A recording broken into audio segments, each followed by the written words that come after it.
Hey, my name is Ted Fairchild, and I'm a gay Mormon.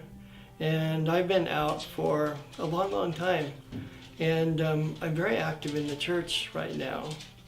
And I feel the pain and struggle because I remember when I was younger, when I came home from my mission and knew I was gay, and then the whole world's telling you that it's not okay to be who you are.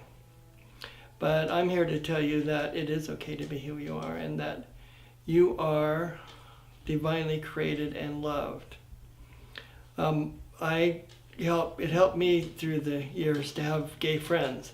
Sometimes the church tells us you can't have any gay friends, and I remember a bishop asked me, he said, well, you have to give up all your gay friends, and I'm like, why would I give up my gay friends? They're the people who actually love and nurture me. I don't get much from that in the elders quorum, but we can live the gospel, we can live our lives, and it does get better. So don't give in to hopelessness and despair, because the tools that Satan uses are to grind us down and tell us that we're not okay and to feel hopeless and despair. But that's not the message of Christ. He loves us and he brings us with him and lifts us up.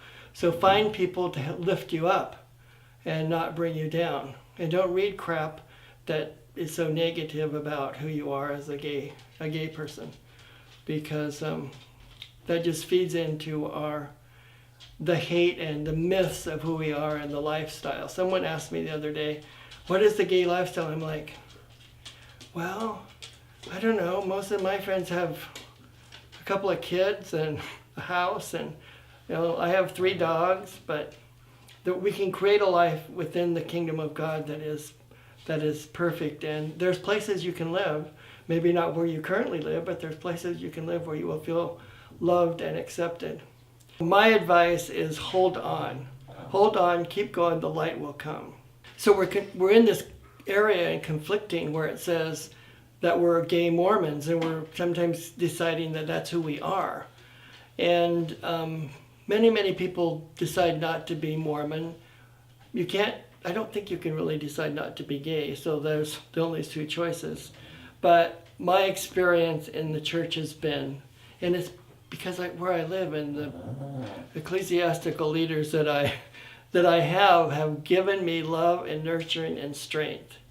And the Holy Ghost can be and has, when we were baptized, we were told to receive the Holy Ghost. That commandment to receive the Holy Ghost is never rescinded. And all we need to do, in my experience, is ask. I've constantly throughout my life, and when I asked with a sincere heart, I was given guidance and direction by the Holy Ghost. And I think that's the difference that God has for us, is that we do have that personal revelation that can guide and direct our lives. So do hold on. Hold on. There's light.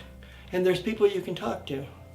And there's people like me who've been around for a while now and have lived and created a space in the kingdom of God, being a homo momo. Thanks.